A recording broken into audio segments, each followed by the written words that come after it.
Дорогие друзья, всем здравия!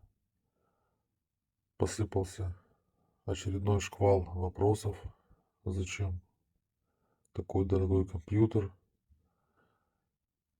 Может быть, он игровой компьютер собирает. Не знаю, конечно, может быть, это специально хейтеры пытаются внести яблоко раздора в эту всю ситуацию. Пытаются, как говорится, внести раздражение. А может быть, они действительно настолько глупы.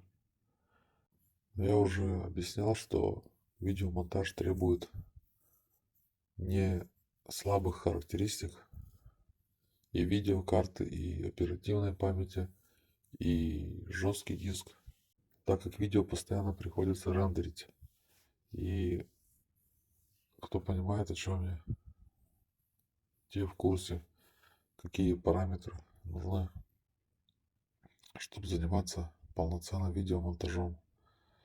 На данной картинке изображен тот самый компьютер, точнее моноблок, который хотелось бы приобрести. Сейчас объясню, почему моноблок, а не ноутбук или компьютер. У компьютера плюс это дешевле цена, но отсутствует практически возможность перемещения. То есть перевозить его из одного места в другое очень долго, муторно и требует определенных усилий. Ноутбук в этом плане, в плане мобильности, конечно же, опережает компьютер, но единственный минус, который мне нравится у ноутбука, это размер монитора. Так как приходится долго сидеть за видеомонтажом, то чем больше экран, чем больше изображения, тем дальше я могу от экрана находиться. Тем самым меньше напрягаю глаза. Ноутбуки в основном это 15 дюймов, ну может быть 17 дюймов. Если смотреть еще больше, они уже очень-очень дорогие.